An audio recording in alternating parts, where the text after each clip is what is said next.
Alright, Squared Moon. I've been fighting for about 8 years. I usually use off-meta weapons. 50 to 60-inch reds, usually with crossguards, short handles, overweight, heavy weapons usually. I'm going to talk a little bit about protection. You as a red fighter don't have very much of it. This is all you got, unless you decide to wear armor or back shield, which you should do eventually.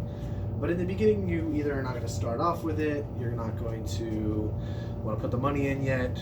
Usually just getting a red is, 50, 60 bucks, unless you know who you're going to, or unless you build it yourself, which it can cost more with more materials. But I cannot stress this enough. Until you get really good, and even then, I use crossguards, there's a lot of protection there. If you know how to use it, I still get hit in the hands.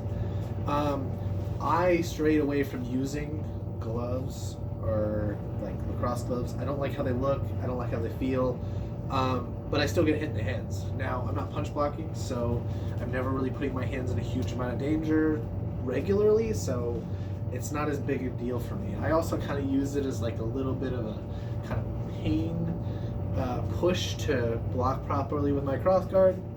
Don't do that.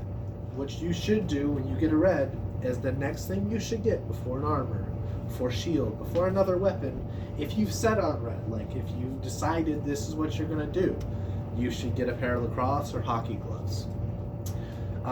Even MMA gloves give you some protection, like the MMA grappling gloves. They'll cover your knuckles. You really want your fingers to be covered more so than anything else. I should have one over here. This is a nice little lacrosse glove. I don't have the whole set because I gave mine to somebody else to use. I'm going to paint over these, but essentially, they protect your hands. They protect your hands really good. You don't have broken fingers. I had a lot of jammed fingers that made me have to pick up archery in between using this for the first few years because I was too stubborn. Get a pair of gloves. Should be the next thing. Order online. Here in Evansville, Play It Against Sports usually has a pair. I've gotten 3 pairs from there for under 30 bucks. Nice pair of hockey gloves one time with a nice hardened thumb. You need a pair of gloves if you're going to fight red. It's too dangerous not to. Most of you guys rely on your hands for work. You need a pair of gloves. Now, once you get gloves, you're going to be looking into, well, you see people with armor, you see people with shields. I think a shield's a good bet to go with next. There's a bunch of different options. You've got arm bucklers, you've got back shields. This one's a big back shield. I just kind of made my shield, I like this shield, so I turned it into a back shield. It's a little big, it blocks a lot of the shots coming back, but you really don't need to be coming back this much, so it's not that bad. And you can turn quickly and block arrows. You walk backwards at people, and when I'm wearing a helmet, I'm just peeking back there. I don't even care where I'm looking half the time. If I'm armed, I just block for the line. But during a skirmish, this helps you out. During a field combat, this helps you out. If you get armed and you just need to cover for your shield, man, or your spear, or your red, you can do that. And it's nice to not have to walk all the way back. I carry a sword on my side so I can switch styles if I need to, so I don't have to walk all the way back where all my gear is. But a back shield's a decent way to start. It looks anime when you go turn it back here like a turtle and come back. It looks fancy. And you can get them all different sizes. You can get arm bucklers. I used to mess around with arm bucklers a lot. Those are really good at helping defend against arrows.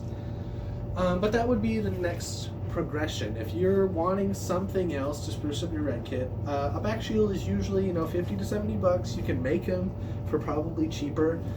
You just put some straps on and put it on your back. And it's a nice way to spruce up your kit before going to armor. Armor gets expensive. Leather is more expensive than steel, but steel, usually you can't get a good fitting set. Chainmail is a good option, but it kind of sucks unless you have a gambeson. So I would go gloves, shield, and then armor. But to be an effective red fighter, I absolutely believe if you're going to go on a line and you're going to fight on a line, you need to have armor. You vastly multiply your ability to survive things when pushing through a line if you have armor. You can take multiple hits. If you have that back shield on, you can just take hits to the back when you're running through. That's long term though. The first thing you need to get is a pair of gloves. I cannot stress that enough. I have broken a guy's hand through a pair of gloves before, but they weren't lacrosse or hockey gloves. He's just out punch blocking. I've swung a big sword at him, and he blocked it and broke his knuckles. You do not want to do that. Wear a pair of gloves. And just don't get in the habit of punch blocking. Personally, that's what I don't teach people to punch block.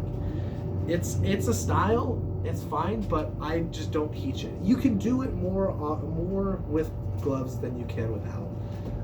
And if you're definitely going to be punch blocking, I would advise getting some tanky gloves, some very heavy hockey gloves if you plan on punch blocking with a red.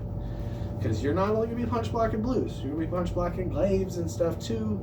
That's on you. It's a risk you want to take, but get gloves. Most important thing for red fighting: get gloves.